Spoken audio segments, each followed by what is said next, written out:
Hello, everybody. Welcome back to the LJL officially unofficial broadcast, giving you that coverage of the LJL Spring Split. Myself, Mars Swan, initialize that side. Hello. Welcome as There we go, always that way. to it. Yeah, we got it. I gotta convert it. I just don't know it right. Okay, we got it now. Yeah. We will be bringing you coverage of the next two games. The V3 double bill. Oh yeah, One of these games is the LJLOU's game of the week it really for is. second day of Super Week, not the whole Super Week. It's not very good. They need to change this week by week thing, right? So the clarity is that week 5 was yesterday and week 6 is today. I suppose if you consider Sunday to be the start of the week and Saturday to be the end of the last week, then strictly it is 2. You could do it that Okay. way if you want to be like that. So it is strictly 2 weeks. This is week 6, despite the fact that week 5 was yesterday. And yes, our game of the week, such as it is, very much is the game that follows this one, which would be Rascal Jesters versus V3. But before that, Mm. I think, Lex, we've got a bit of a warm-up match for V3, potentially, and I don't think AXZ one will be taken as a warm-up. Absolutely not. Though AXIZ don't tend to give up games very quickly. While they have got a No. pretty decent average game time, they are not the quickest in the region. AXIZ definitely do have some problems closing out. They And as the do. weeks have gone on, we are starting to see the prowess of solo queue players starting to fall off a little bit as other teams' cohesion has really come together. And one of these teams that have really come together has been V3 Esports. It just has. V3 look very, very good. They have dropped a game a little shockingly. They lost to Sengoku, who in fairness pushed DFM today. And don't get me wrong, DFM Mm. also played largely fairly well, but there was some back and forths going on there, and V3 kind of are on the receiving end of this rising Sengoku. And when V3 looked like a solid second place, hell, maybe a first place team, they're now in contention. Rascal Jesters are up there. Sengoku Gaming are not far behind, and V3, who looked really good early on in the split, now have more competition. And if they want to stay in contention, they need to be showing convincing wins against the likes of AXZ. Absolutely. And with us thinking about this, where do you personally think a lot of this is pressure? We could obviously go to our typical spot of the Sure. jungle. Obviously, Hoglet is in super important. Mm-hmm. The duo of obviously going bot top side or mid, obviously, it is really important to talk about. But I actually want to kind of navigate the conversation more around the bot lane because I Honey agree. has been seen as an anchor for Axis, whereas Hollow had a pretty good day yesterday. Yeah, he did. And the thing is, for the longest time, Honey has had the best damn AD carry stats in the league. Like, he had been putting up the best DPM number. He's still got 670 odd DPM as a guy who's in a 3 and is like on a 3 wins as it stands right now. That's pretty damn good going. He has now been overtaken by Sol, who put on such ridiculous DPM yesterday that his Yeah. numbers have kind of been skewed up a little. That said, this guy has been really, really good, especially considering the fact his team hasn't been doing as much winning as Sol's team of Rascal Jester. So, I mean, there's a lot of strength. That the problem is that we saw them bring in this new guy, Dicey, into the support role yesterday, and they switched it Mm. for him and Nemo, and like, clearly they have got some issues with who they want to be playing support, and some of the engages both of these supports are trying to pull off really didn't work. And that has proved a lot of issues, especially considering your superstar is this guy Honey, and it is a pairing in bot lane, and if one half is struggling to find the engages to let the other one follow up, then there is a problem. Yeah, absolutely. And it's been seen that not only has Honey been struggling to find ways in which to carry the side of Axis, Hoglet, who had a really strong first few weeks, was Yeah. definitely putting a big statement out there, and Axis were looking really good. They were winning a lot of games. Hoglet has been having some tentative times in the jungle, to put it lightly. He's not been doing well. He's been struggling to find opportunities to gank, whereas over on the other side for V3, Muujin is just going leaps and bounds and is improving every week, really. Yeah, it definitely feels like that. Like, he's doing good stuff. And in fairness to Hoglet, like, he is trying. Like, the guy has the second highest He DPM in is. the league for junglers. Like, he's doing decent job on some of this front, but there is basically some issues in terms of what you can do, what he wants to do on jungle right now, because he is in some like, remember he was the guy running around Yeah. against definitely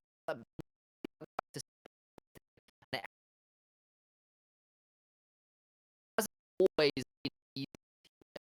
Like, so lift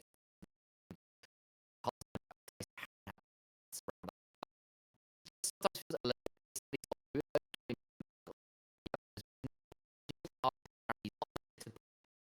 watching say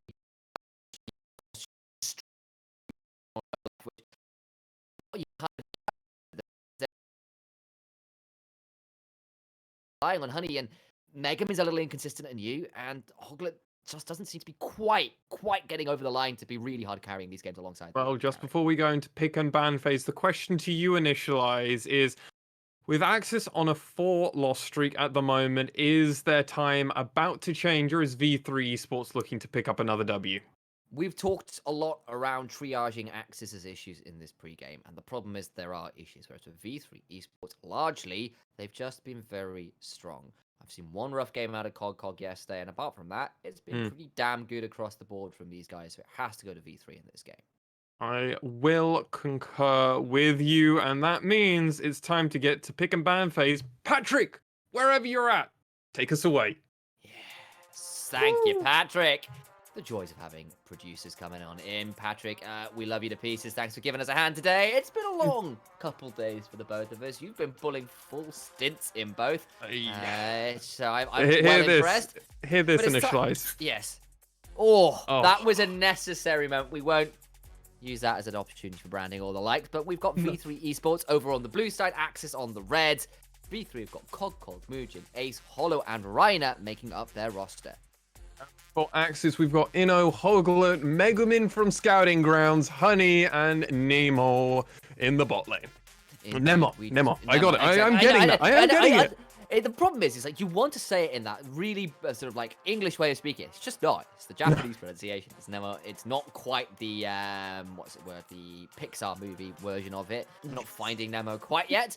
But with all the bans that have come through, there's the V3 to go for the Renekton first pick. But Seraphine's been left unbanned, and AXIZ just pick it up very gratefully. Hoglet thinking about this Lilia, and the one serious look AXIZ had at a team fight the other day was when Hoglet managed to flash in for a ridiculously beautiful lilting lullaby. Wasn't enough, but he's definitely shown he's got some mechanics on this one. I mean, Lilia is definitely seeing an uptick in play, not only just in the LJL. We started seeing her a fair bit yesterday. I think in just general, Lilia had been forgotten about a little bit in the meta. She never dropped off. She never stopped being particularly strong. However, this is eerily familiar to the world's meta game with that Nidalee Renekton combo being locked in. Lilia is going to be looking for someone who can kind of stem the bleeding, so I wouldn't be too surprised if we see an Ornn and it's almost identical. Huge hovers coming out from Ace here. I'm not quite sure where the Shyvana one is, but that actually no, that's a VCS reference coming out from Ace. Yes, because they did scrim a lot of the teams over there for Worlds preparation. Way back when they absolutely did. Either way, V3 have managed to lock themselves in a very strong trio of picks. Renekton and Nidalee, as always, is a very strong pairing. COG and Mugen have been playing very well together. And you've locked in a Senna to have something to play weak side on the bot lane as well. AXIZ have locked in the Ezreal. Of course, Ezreal plus Seraphine is a ridiculously obnoxious poke lane, though Ezreal just in general has been very strong in recent weeks due to the kind of upsurge in this new Essence Reaver into Duskblade build. But AXIZ just batting away some of Ace's more prominent poke champions. They're getting rid of that Jace, which obviously, when you pair it with a Nidalee, is mixed poke damage, so it's really hard to itemize against, and one of them will be hitting you for half your HP bars. And on the other side, V3 looking at what they can take away from Inno to make his life into this Renekton Nidalee combo even harder. And the fact that also Seraphine is a flex pick, you can go on to Megumin, who we've already seen play it once. Didn't have a great showing on it, but didn't have a bad showing on it. Sadly, they weren't able to win that game. The Jace pick, Jace ban is also a double ban against both Ace and COG, as we've both seen them play it. They did that in week 1. So these are bans which are pretty adaptable. We see that Camille come in. That's another target ban onto COG, as Inon has been struggling against some of these split push champions in the past over the last few weeks, so interesting to see where V3 want to go with this final ban. Ezreal has also been a huge uptick over Super Week at the moment. We see that volley bear coming. Yeah, the Ezreal has been just being played more and more, and we saw some absolute disgusting stuff coming from specifically Rascal Jester, who we will be coming and the games in a moment, but my god, they Soul and Secret in the bot lane were doing absolutely disgusting stuff and really enabling this, and now we know where this Seraphine is going. Initialize. We do. Megamin is playing that Azir, as Nymera had been calling on the podcast, and it means that Nimmo is going to be playing the Seraphine. Absolutely is, and I just to really pull us back for a second, you're saying, oh, the Jace could have been a flex pick towards Coco. I was like, no way, because they got Renekton. I went, wait, Ace plays Renekton in mid, and I'd completely forgotten about that. So you're absolutely right. It could well have been. Oh, it's a flex, complete flex, yeah. It might still be a flex, of course, but they lock in the Galio, and of course, it could be farming Galio support with the Senna. That's still an option. Yeah. It's actually one of my favorite things to see. So the thing is, we're assuming that's Galio mid and Renekton top. That's the most standard thing. But V3 have shown they play Renekton mid, and Galio support is a thing. So still a last pick available here to maybe throw some curveballs. Top lane pick is just wild. But I'm expecting this to be a support of some point. Tahm Kench hasn't been banned, and that would be the obvious choice to pair it with the Senna. Instead, they go towards a Nautilus. And I wonder whether that means that Hollow will be farming on the Senna, or whether Rhino just gets a load of gold onto this Nautilus. I'm really disappointed with Rhino here. I was assuming the pick was going to be something like a Scion, like really kind of lean into the G2 kind of method to madness, or you can just play something where you don't need to play Protect, so you don't have to go for the Tahm Kench. So they have a lot of options here. I'm a little bit surprised. I'm hopeful that this is going to be a fasting center, but Nautilus isn't great with items on him. He doesn't really need items. You play Nautilus for his kit. Having a tanky boy though is probably not going to be a terrible thing, especially if you're looking to go maybe a bit more damage with this Renekton and Galio in the mid lane. Remember, Renekton has been seeing a lot of play, and we are playing on 11.3, so Gore Drinker has been hit, but we're still seeing it play. Response was brought out by Inon in this top lane, and we're going to be seeing Gragas face off against Renekton. And like, this is a match we've seen a fair amount at this point. Like, Gragas has good trading combos. He's got good AoE wave clear, so he's quite hard to get under tower to dive. He's pretty tanky under the tower, especially if you do build towards that tank build rather than Light Harvester, which is a lot more risky. Would agree. And the thing is, you can kind of see that, once again, it's a little bit of a split in focus about where the junglers want to be. Nidalee plus Renekton towards that top side. Go shut down the Gragas best you can. Gragas is a very good weak side top laner. Hell, he's been that blind pick, weak side top laner, pretty much all split long. And you look over at the other side, it's like, okay, well, we've got Senna and Nautilus. Yes, there's a lot of CC in engage, so maybe they could play around that still. But, on the other side, it's like Senna tends to be more that weak side. You throw that railgun towards the top lane. But I'm looking over at AXZ, I'm saying, well, they've got the Gragas to play weak side, and they've got this really shove-heavy level 1 range, double range bot lane, where they kind of might be looking more to punish that bot lane of Hollow and Rhino best they can, especially considering Honey has been so much of the team's carry potential. The more that I'm thinking about this Nautilus from Rhino, sorry, I'm stuck on this point. I completely agree with you, by the way, mate. I honestly do. So this Nautilus pick, on the assumption that you already know, because Mega Man has locked in the Azir, you know you're against Seraphine Ezreal, and I'm guessing the whole idea of this Nautilus is Rhino is of the opinion when it comes to hook champions, as long as he hooks one of these two, it's probably good. I would definitely argue that with Senna, Thresh is pretty garbage because you don't really want to do Fasting Senna, and Fasting Senna is just the best way to play her at the moment. So I agree. I guess it either comes down to Blitzcrank or Nautilus, really, when it comes to other hook champions that are particularly good in the meta at the moment. And Blitzcrank doesn't have the same kind of scaling. You don't really want to farm with him as well. You can get pretty awkward with your passive. So I guess the Nautilus was just the standard pick for them, and it just kind of went process of deduction. It's kind of weird how it worked out. Plus, I think there's because there's not that much frontline, there's quite a few high-value hook targets, right? Like, you'd happily hook a Lilia. Seraphine, if you can catch her, she's going to have a strong, difficult time warding and stuff, You catch her, if you you've got depth charge for Ezreal, which is kind of what you want on him anyway. It's exactly. Like, okay, he's going to shift away. I point and click CC. What are you going to do now, mate? And it's forcing Inno actually on this Gragas to go tank. He can't play. He needs to be the front line of this team. He can't kind of hope that, oh, maybe if we start snowballing top lane and every lane's winning, let's try and just go AP Gragas and end this game really quickly. No, he has to, because if any point Rhino is playing a team fight and there is a depth charge, any of the squishies could be in danger, and that could cause multiple problems, especially if it goes onto an Ezreal. Honey jumps away, flashes, and then 3 other members get knocked up because of depth charge. It could be really awkward. Yeah, we could. I mean, I'll also say that obviously we've got a lot of ways to get Galio into a fight, right? As the sun comes to shine its light on you, you lean back a Megamin little bit. is There we go. There you go. believing in Just me, sit back. There you maybe. go. But like, there is something about Ace having very easy ways into team fights. Like Renekton and Nautilus basically just will pull the trigger, or Nidalee dives in, and Ace gets to pull up and make that even better. And I wonder whether V3 might need to wait a little bit to get Senna online to have as much damage as they would like, but they do have ways to really force the dives. Let's go, Ace. Let's go. He's got the Predator, Galio. It's the tech. Here we go. Yes, let's go. So I would argue to you, Initialize, and I would also put this argue out there. I know Ari is very good at every champion, everything else. Ace is the best Galio player in the LJL, though, in my eyes. He has done so much. Like, he was like this confident. He was like, it's bad for me to pick it at Worlds, but I still want my comfort champion. Like, he's really good at the Galio.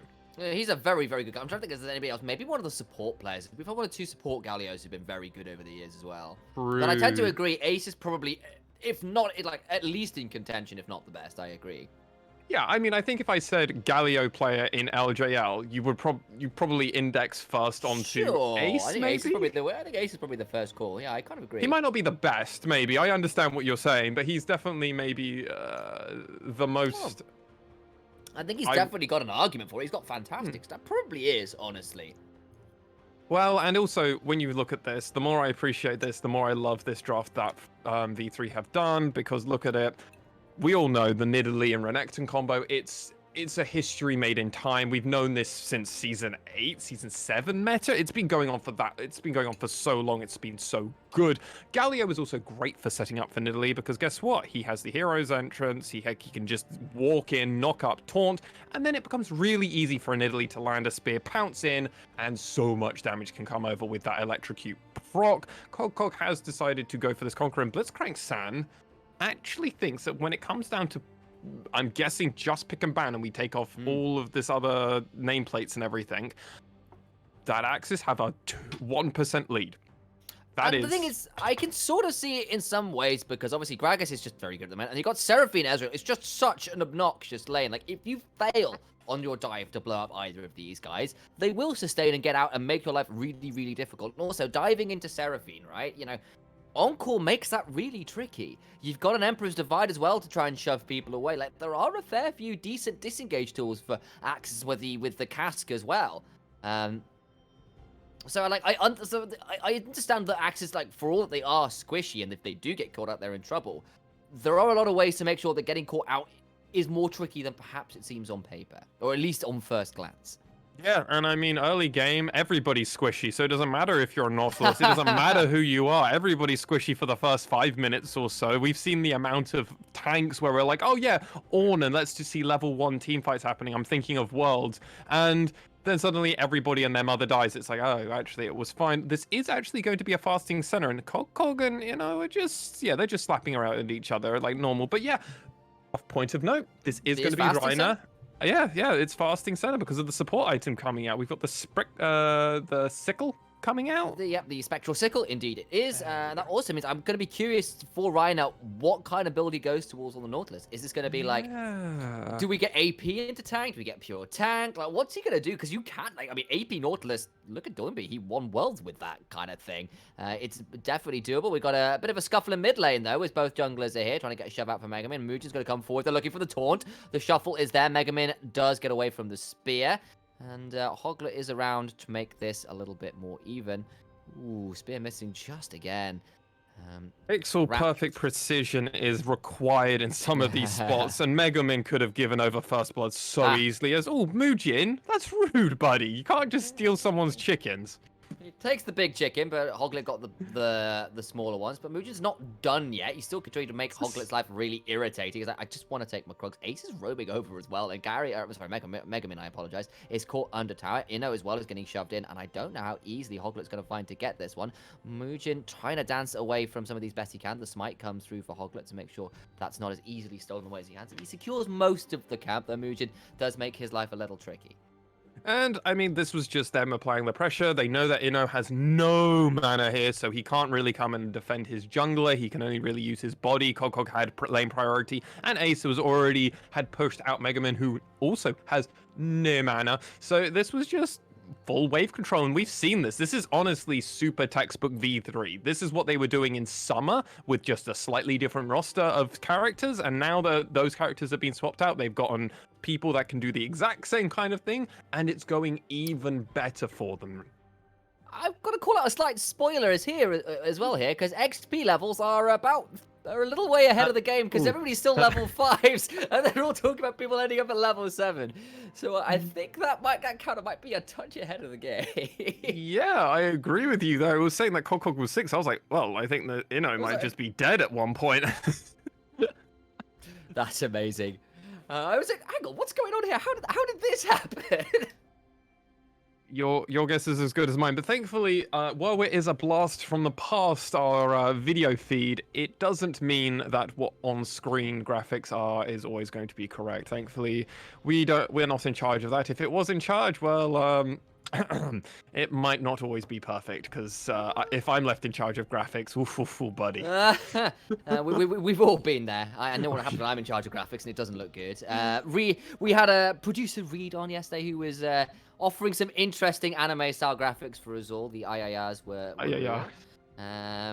of course, Patrick has been giving us some beautiful tunes during some of these ones as well, which I've always been appreciating. And right now, we're set with a very even gold game. Not a lot has happened early on. Muujin has been trying to frustrate Hoglet, but Hoglet has largely come away with a very slight lead right now. And that is literally all there is to write home about, aside from the fact that Ezreal's got a slight farm advantage over the melee Nautilus, because that's the way you have to look around at these things, but you're in sort of double ranged into melee trying to farm, and that's not entirely surprising. I mean, let's be real, AXIZ haven't given any attention for Hoglet down in this bot side where they could have been doing some dives. They had no interest because guess what? There's no tanky units on the bot side for AXIZ, so they kind of just have to sacrifice it unless they want Inno to come in, do a gank with them with a body slam, and then hope to try and pick up 1 to 2 kills, but that's a lot of pressure they'd be asking, and we all know Kog'Kog would happily take 2 to 3 turret plates if Inno gave them the opportunity. So AXIZ decided to just play this slow, hey, we've got a lead, let's just keep making this more and more difficult. Obviously, Hollow and Lina are more than happy to scale in, as you were suggesting, so they're just going to have to sit around. Sadly, they are about 20 CS down, but hey, it could definitely be worse. This is further down than they'd like to be. Muujin hasn't actually given any pressure towards the side of V3, and ooh, Hoglet, hello. Yeah, Hoglet's thinking about it. He's got Lilting Lullaby, so they could definitely look for this. There's the beat drop finding the bind onto Ryan, who's trying to get in, but the flash in for the Lilting Lullabies. Ooh. They're both got a double flash, but here comes Muujin. It's not quite enough until Honey shifts forwards, but the teleports in response could cause chaos. Honey has got no flash. He's going to try and get out, but Ace is so damn fast with the Predator. No, now the turnaround because Honey managed to buffer out. Ox is trying to get more. The health bars are so low, but they'll take the 1 kill and get out. Teleports burned. Nobody else dies after that, but Honey, stylish moves to get that kill. I mean, we have been praising the mechanics of this player. He didn't have the best opening rookie showing for us in the LJL, but boy, has his second year been damn good bangers. We come into this replay, and this is the first time that V3's bot lane actually pushed out a little bit. And the moment that they pushed out, guess who was there to punish them? Hoglet. Beautiful Q into it. Oh, so much damage. It is blind. That's really impressive. But I think you can use process of deduction for Honey there and just be like, well, they're probably here. Obviously, they do try and do a lot of that. The stun that came out from Nemo in the Seraphine, really doing that on the root. It's not a stun, it's a root. Allowed Honey to safely get away, even though he was taunted. Thankfully, the jump away saved him. He did have to use Flash and Cleanse, so those aren't going to be up for the next team fight. Lots of teleports were burnt over on both sides. So remember, mid laners don't have teleport. Ace did also use Flash as well to get there. So a lot of summoners burnt. We're going to have to pay attention for that coming into the next team fights.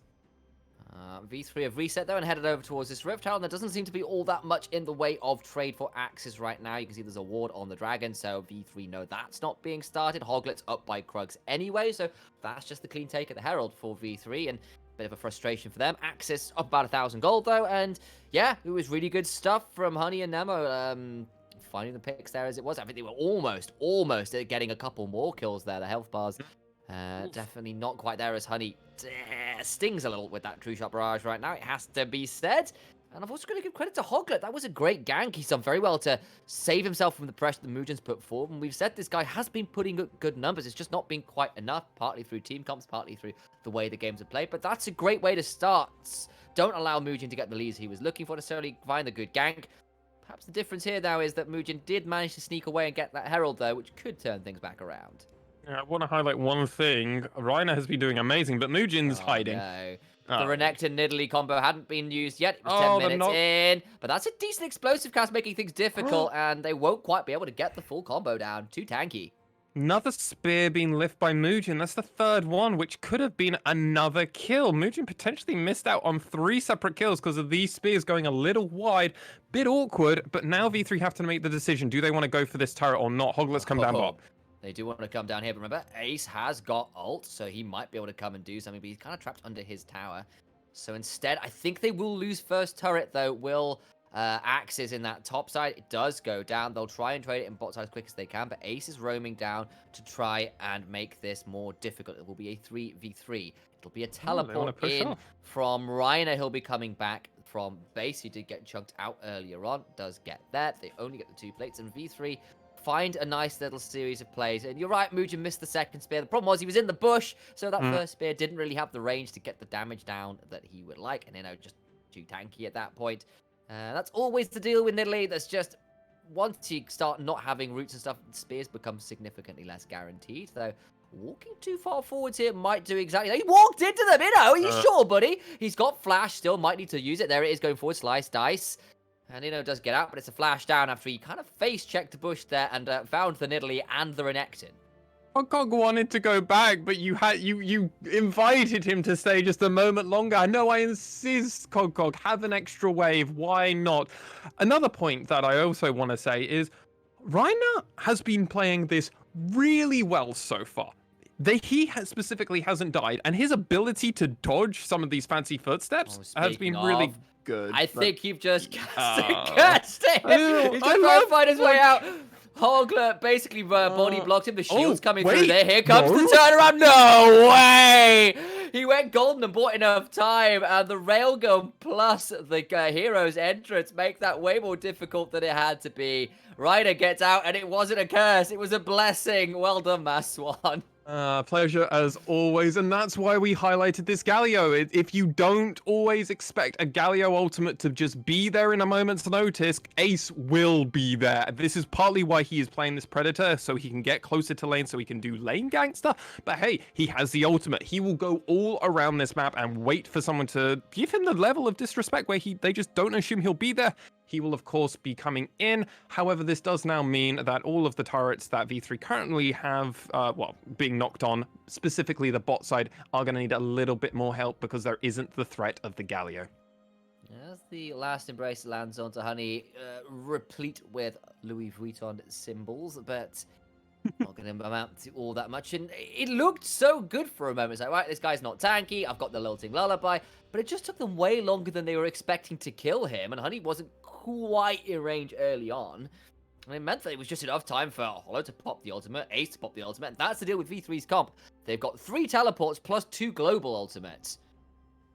They have the ability to be anywhere and everywhere on the map. They want to completely engage as a team. They want a team fight, and they've drafted a team fight comp. They are not interested in playing side lanes. They're not interested in doing anything else. They want to just push for the objectives, and I imagine this might not be the fastest game from V3, but if they can get the ball going for their favor, they would love it to be, in their perspective, a fight around every dragon and baron and elder and everything, and they will probably win this. Whereas on the side of AXZ, they actually don't have a great team fight composition. They do, but they want it to be they need to make sure that they keep their members away from V3's members. I kind of get what you mean. Like, actually, if they can stay safe from the initial engage, their damage is really, really nice. Azir plus Ezreal is a great amount of consistent damage from a long, long, long way away. Nemo's going to add a certain amount more and a lot more CC and shields and heals. Hoglet as well. Like, there is a lot to work with there. But you know what makes that harder? Yeah. turbo chem tank getting brought by Reiner, which we just saw. I think. Wait, as I Wait, it's said, not brought. Wait, what? So I was going to mention this earlier. We saw that Cog said it bought his core drink. I think much like the XP levels, I think that's ahead of the clock. So we know that Reiner is going towards the turbo chem tank. We just won't see it for at least a couple more minutes, because I think what it is the whereas we have obviously there's a stream delay, there's a game delay to keep the spectators from spoiling anything, from the possibility of cheating and the likes. I suspect the API is getting it from the match as it's happening. So there's a little bit of a disconnect going on there, which is a bit awkward. But we know that will be coming through at some point for Reiner. The spoilers are through. But then with that knowledge now, Hoglet's here, Here we though. go again. This will be third attempt, but it hasn't been as clean as they would have liked both times. Not going to get too much more apart from big chunk onto Reiner. True Shot Barrage doesn't go the way they need it to, and that'll be about it. Megamin, though, might be about to find his way into being ganked. Ace has got the Proto Belt, was looking to maybe see if he could find a taunt, especially with that Predator available to them. Alas, doesn't work out. Infernal Drake is currently live. AXIZ have got the first Drake, of course. But it looks like Muujin is around to ensure they have vision control and to make sure it's a bit more difficult. Double beat drop misses onto Reiner, but those empowered auto attacks, the melodies are so strong. Honey could potentially have flash Q for that kill, but I think it would have been a bit risky. Dragon's been started, Hoglet's coming down, and the rest of AXIZ are ready and willing to fight. V3, though, in an interesting spot. Reiner does not have the teleport quite up and available, and Hoglet just walks in and steals it. That'll be second Drake over to AXIZ after V3 lovingly leashed it for them. Yeah, that was an unfortunate spot. Reiner being so low, and a lot of the members of E3 not able to really get to the advantage at the right time. They weren't able to set up the vision, so it ended up having to give it over to Hoglet. It's far safer for V3 to go, okay, we'll give this over to them. Let's see what rift we're playing on. It is going to be a cloud rift, so with that in mind, the members of V3 are going to be like, okay, we're more than happy to get this cloud rift. Four out of the 5 members are very happy with it. It does absolutely nothing for Nidalee except for making her fast, which that's not such a bad thing. A fast cat's pretty good, but everybody else on the side of V3 will be loving the ultimate. Yeah, AXIZ also, that's a lot of people who would love to have that ultimate, at least for disengage and stuff. Lilia is already fast. You throw that lilting lullaby and you're even faster again. Gragas as well. There's a lot of options here for these guys to use it. The cooldown reduction as well on the ultimates is always a nice touch. Ace does get a little interrupted there on getting out, but gets out just fine anyway. And finally, AXIZ have cleaned up that bot lane town. We're pretty much dead even in gold right now in this game. Hasn't changed. And we can see where the discrepancies kind of are. It's a lead for Cogs Renekton. It is very much a lead for Honey's Ezreal. And as it's currently sitting, we're just waiting for all of these items to come in, really, for both these teams. A lot of them are finishing their first items. Obviously, the Essence Reaver first item brought for Honey. We were seeing, we actually saw a completed game on a winning side Ezreal where they didn't actually end up getting a mythic. No, they didn't. They just went straight for regular items. And Sol still put up over 1,000 DPM. Hence why he's overtaken Honey on the most average DPM. That game was really nutty, by the way, guys. Go back and watch it. Sol versus DFM was a true pleasure to behold. That already, said, so if you want to check it out, you're able to do that already. We're pretty so on ahead it. of the game. It's on the YouTube channel. I think it will be a Dustblade actually coming out for Honey so far. Likely so. He has got a tier, so it is a chance he will maybe go for that. It depends on if he wants to go for a mythic or not. And huge spear coming out, and Rift Herald's been summoned, and they're looking for it. They are looking for it. I think if it gets the charge, that turret's gone. It is indeed that. Taken out. Second turret of the game. Mid lane broken as well. Of course, it means slightly less versus Azir, because you can just put up a Sundisk and put a temporary turret in place. But either way, that is a nice touch for V3. They'll also be around for all that Scuttle Crab spawning, which Muujin, I'm sure, will gratefully receive. Spear comes through, and that is done as well. And again, nothing to write home about in terms of gold lead. The discrepancy is 1 tower versus 2 dragons, really, right now. And we saw a soul count currently on Hollow is sitting at 55, so he will be looking for a few more. Oh god, Megamin just running. I was just watching Ace like, yes, it's time to run it. This is here because I can. And Megamin's like, I'm not sure what I want to do about this. We've all experienced it. We've all experienced it in solo queue where you're playing the AP carry on the enemy team. Either you're a Lilia or a Nidalee, an Evelyn if you're Samuel. Initialize half good. You know it. I mean, I was going to say Mia Birdman, but I mean, I guess it would be Diana for me, for my AP. That's true. And we've all experienced the Galio who is in a very good spot and just starts running at you menacingly. And it's like, I don't want to fight this guy anymore. He's this confident. I shouldn't be this happy to fight him. And normally you lose. Normally you do lose initialize. We all know this because 1v1, Galio is surprisingly oppressive when he's built correctly. Yeah, he definitely has a certain amount of burst. He's got, especially with those empowered autos, when he crunches down with those hammering fists, it definitely sucks. That said, also got to call out, it is the Manamune second for Honey, not the Duskblade, so it is following a little bit in Soul's footsteps there. No Duskblade second, no Mythic second. It is, however, the transformed Manamune, which is really strong on Ezreal, of course, so Essence Reaver plus that is Spellblade plus Manamune, and you can do a lot of work with it. Well, I imagine if he's not building it as a second item, I'm willing to put doubt that it's not going to be coming out for the third. Here we go. He's trying to get in, gets a taunt onto Hoglet. They find the hook as well. He goes golden, trying to buy space. The Encore coming through does buy some space, but Hoglet is already dead. The Empress Divide is out. Honey has to cleanse from Cog going deep. Inno now coming out as Cog flashes away, but that is a little while before the dragon spawns, and V3 managed to disengage with the pick to their name. AXZ might not be done there. Trying to get onto Rhino, gets so much damage, but he survives. And now look at the back end. Ace goes in and just deletes Honey. Hollow helps out, and they went too deep. Cog might fall out, but the healing is just there with Ace coming forward. This guy on Galio cannot be stopped. Nemo takes a massive spear damage, and they can't disengage. We said that would be the key. V3 find the dive twice in a row, and they get a full ace. That will be Baron as well. What a series of plays from V3.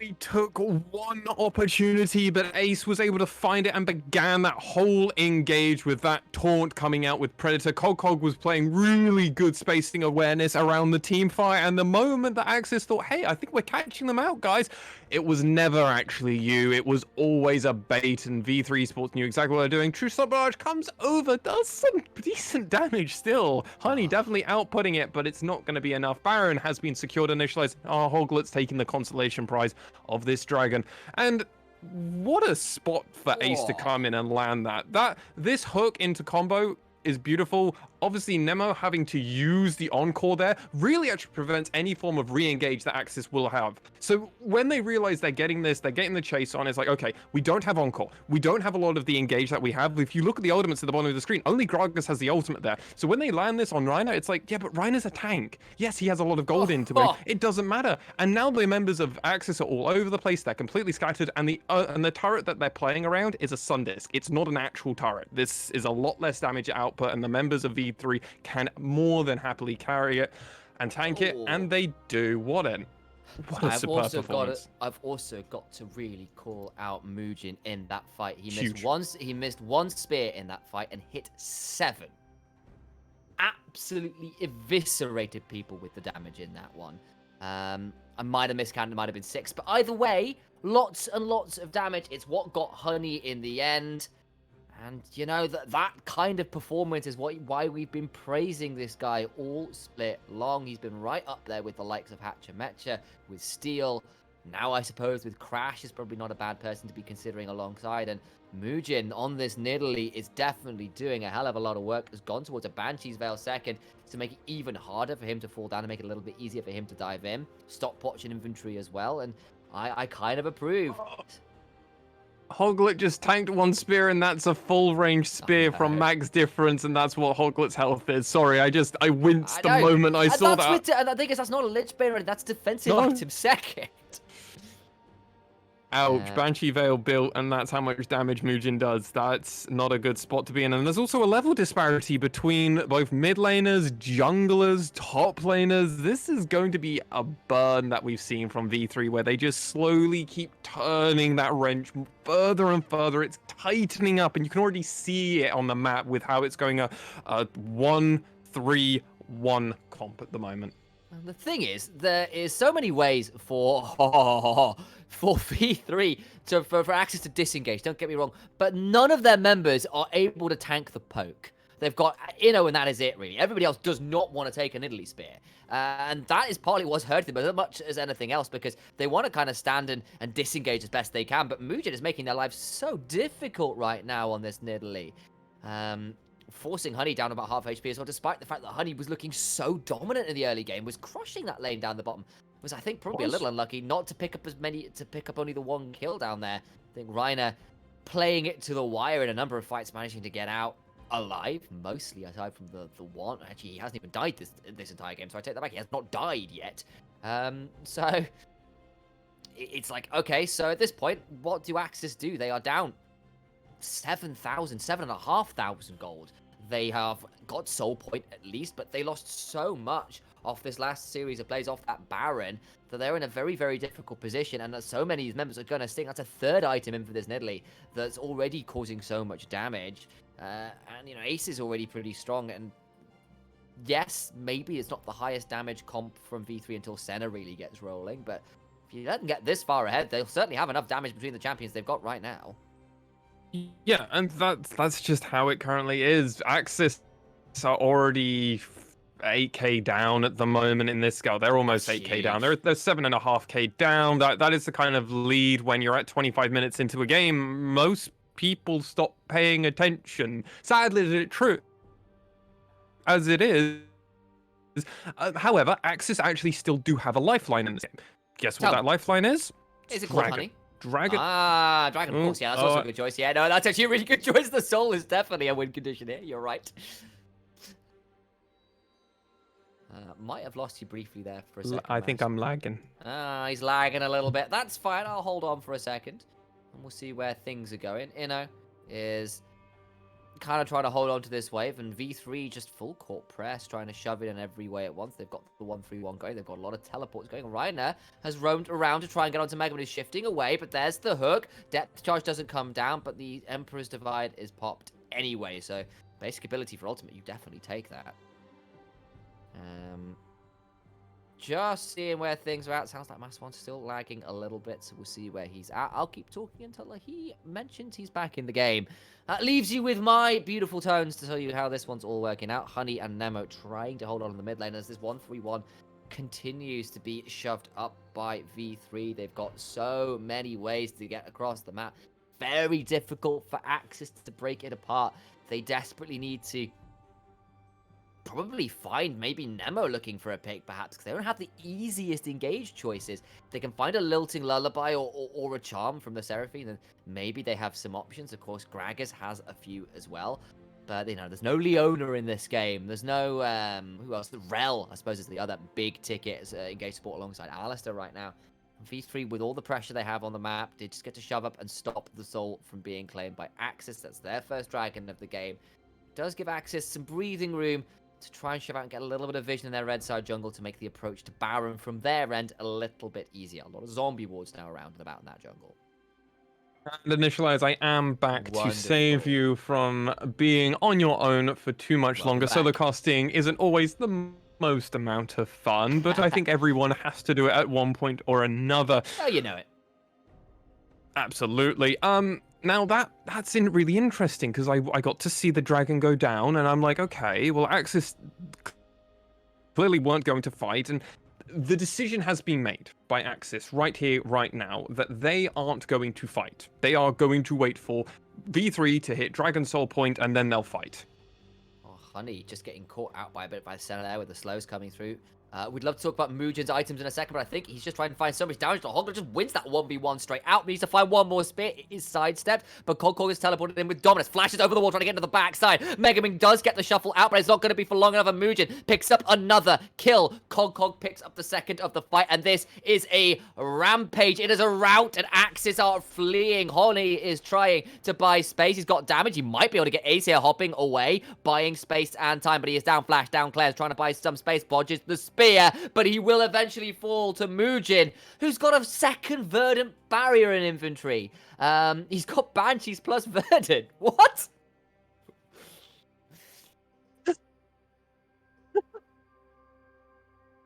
All right, well, Baron is getting started now by V3. They're going to get that one off. A crazy fight from their end. 5-0-4. Oh, we back again a little bit there. Tell me again, Mass1. I lost you for half a second. No, okay. Back? Are you back? Are you back? Is that you? Am I back? I think I'm you are looking back. at Discord. I was checking. I Ah, was, I good. was, oh, no? Oh, Or is it me I this don't know end? what's Who happening, knows? dude. Either way, I No, can no, hear it's you. me. It's me. Ah, okay. Either way, I can still hear you. You're still around. Well, you're into the replay now. You watch Hoglet tried to find Mugen and just did not win the fight. Like, straight out. No, absolutely not. And I was catching moments of this fight while my internet connection was trying to figure out. Mega Man tried as he might to push everybody away, but it wasn't going to be for anything. And now the size of V3 Yeah. are just far too big.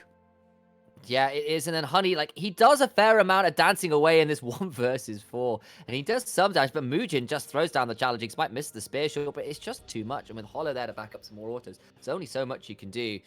That'll be V3 with, I believe, their second Baron of the game. They are up 11,000 gold. Look at the score lines across the board there. I wonder whether is that a Mikhail's that Nidalee is building towards second now? I'm not sure on that new item icon, actually. So, interesting choice, try to keep people alive. I'll double check in a second to see what that actually is. But I kind of like it. Mugen's got enough damage right now that he doesn't really necessarily need to be pushing for more damage. You can just keep to be a little bit more utility, a little bit harder to deal with. As maybe Ace is going to get attacked here. He's very far shoved up, and in comes Inno. They're going to the source of the global. Reiner's around, but I don't think he wants this fight.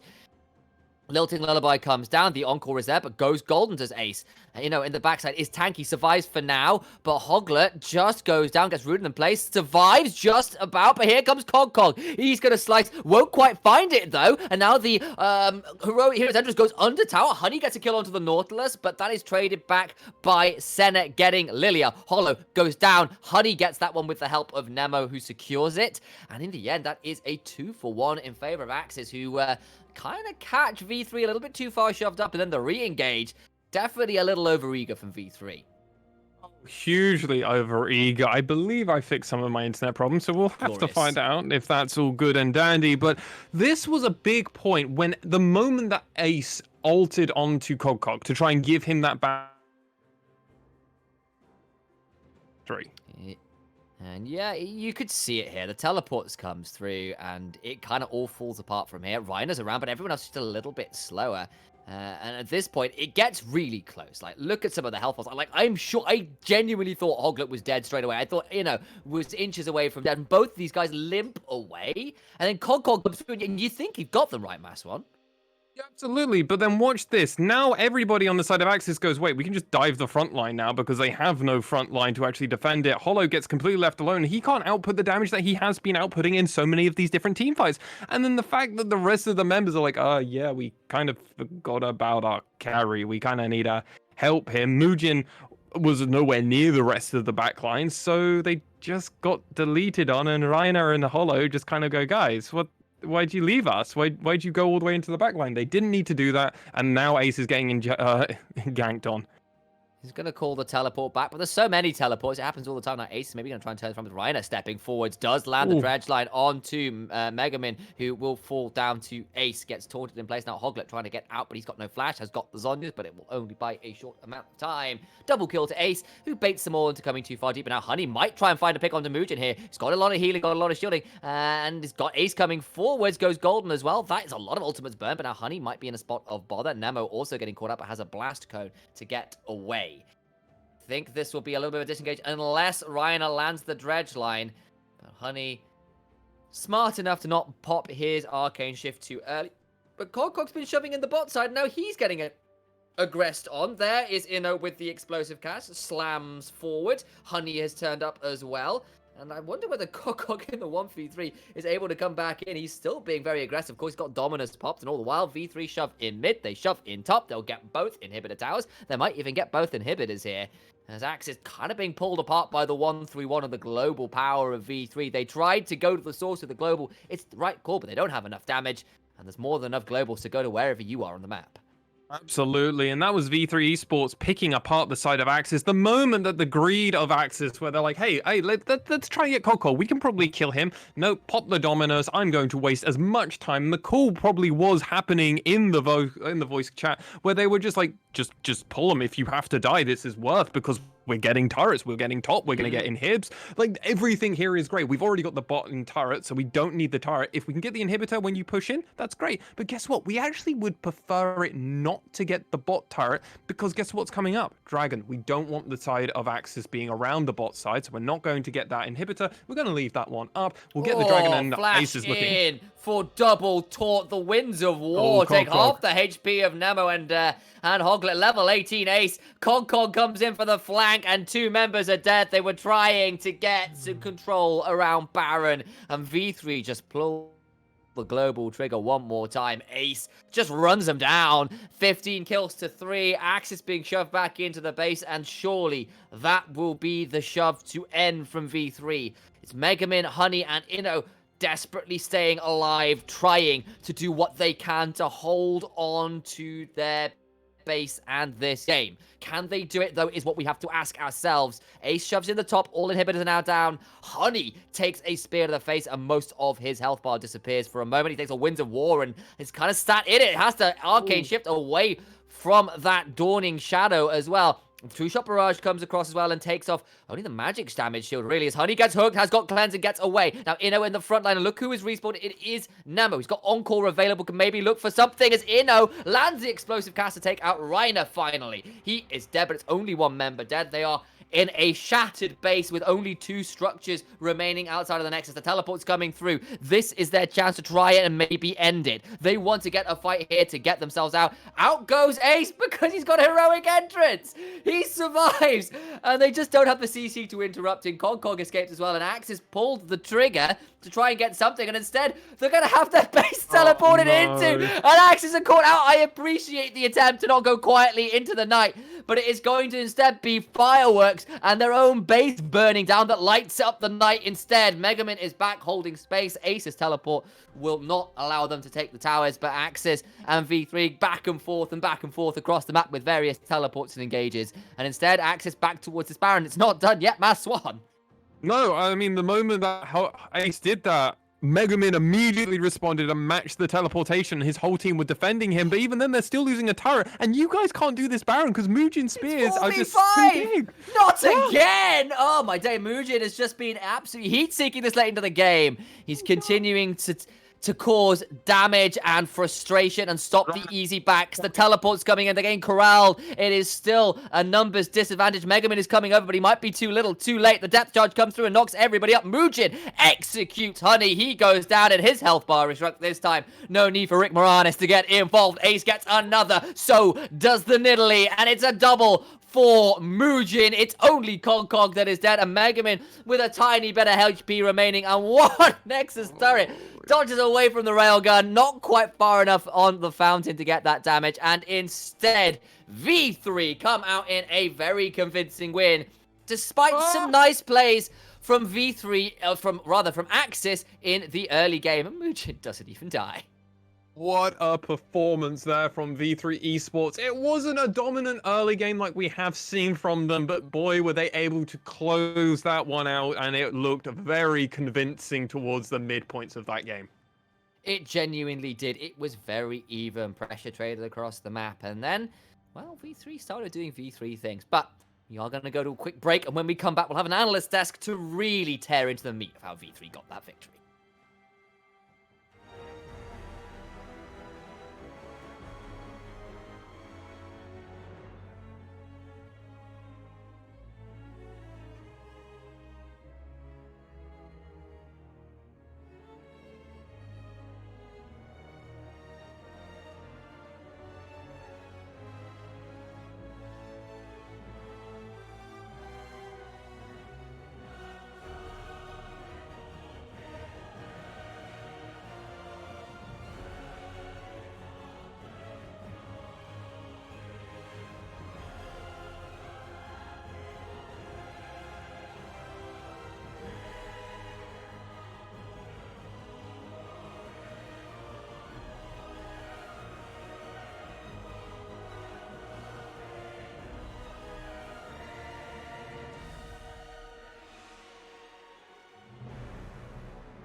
Hello, hello.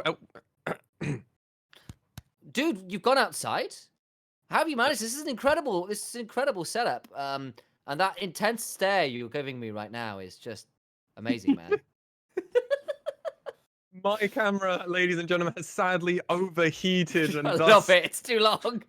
we're not even in the summer, and yet my camera has overheated. Direct sunlight that was blinding me in my face has sadly now blinded my camera for the next hour. So we will have Alas. to be without that. However, hopefully for the final two games of the day, I will have my camera back and working. But initialized, we should probably recap a little bit around this AXIZ V3 game and the points to go over, and that would first begin with, let's be real, AXIZ's early game wasn't half too bad, and their bot lane definitely stayed competitive. Yeah, I agree. I think both teams kind of got somewhat what they wanted out the early game. Hoglet managed to survive the pressure from Mugen trying to invade onto his Raptors and Krugs.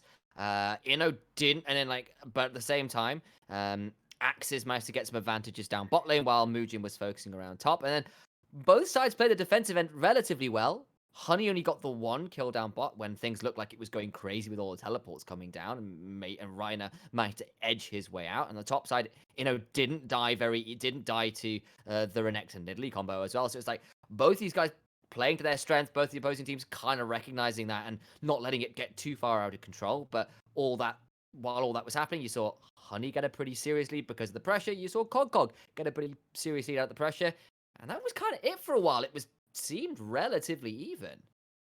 For the longest time, it felt even. It felt like these two teams were just battling it out. Nobody was able to find a pick. Mugen got very close in the early game to finding 3 or 4 kills, but sadly, the spear went slightly wide. Very Yankos-esque with those Nidalee spears. Hey ho. But I mean, that's how you become the best in the region, right? You have to miss a few Nidalee spears, and then you make your opponents assume you're never going to hit them. So when you hit every single spear late game, they're just like, where is he doing this? How is he doing it blind? We're sweeping vision and he knows where we are. It doesn't matter. That first big team fight that happened just before V3 getting the Baron, where a pick was made onto Honey and to Hoglet in that mid lane, and that was through Ace running very fast with the Predator, with the Taunt, with the Flash, and honestly, Initialize, that was a clean play by Ace to set up for his team.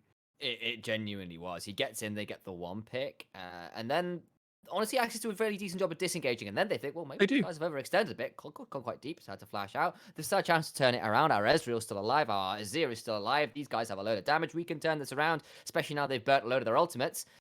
And then instead, what happens is Mugen lands 7 out of his 8 spears and deletes all these members from the side, especially after Ace lands another taunt onto Honey, having flashed in for it and the likes. And they get the Ezreal for the first time that game. And that was when it all broke open. Mugen got so far ahead off that fight. They got so much gold. And then from then on, it was so difficult for AXZ to disengage quick enough not to have their HP bars taken too low to continue the fight. Yeah, with AXIZ using all their ultimates in that fight, it really put them in an awkward spot because, hey, Nidalee doesn't have an ultimate, so she can keep firing away for ages, was able to secure that Baron at V3 Esports, and then they were able to get 4 turrets off of that Baron power play, which is huge, and all AXIZ were able to do was get the Dragon as a kind of a consolation prize, that we saw Hoglet getting, and then after that, it was just V3 going through the motions, and they were playing the global comp really well and were not allowing AXIZ to find any good opportunities to really do it, though they did find 1 or 2. That one mid lane fight into Baron got V3 something like a 8,000k. Is that 8,000k? 8,000 gold lead. Not to compile that even further for poor old AXIZ. And it made their life really difficult because at that point you were looking at 3 teleports from the Nautilus, from the Galio, from the Renekton. That's the one I'm thinking of. And they're all in 3 different lanes. So you've got globals on literally every lane, on top of a Seneral, on top of the heroic entrance for Galio to make that 2 for him on top. And generally the rule is with global comps is if you're going to try and break a 1-3-1, if you're going to try and break a global comp, you go to the source of the global. Everywhere is the source of the global. So they tried to collapse on Ace a couple times. He bought loads of time. Everyone else comes in and turns it around multiple times. And AXZ, like, to their credit, did do a decent job about trying to force something to try and get rid of some of these globals, try and catch somebody out too far extended. But the problem is, every time they did, there was just too many globals across absolutely everywhere that you couldn't just isolate it to one place to go and attack. No, you couldn't. And then overall, that just meant V3 Esports were able to just, as I was saying, tighten the wrench as it would be. They're only getting the claw, and it's getting smaller and smaller, and there's less air for AXZ to breathe. And before they knew it, the boat that this narwhal was on had filled up with water, and their mascot had to leave the members of AXZ to save Alas. itself.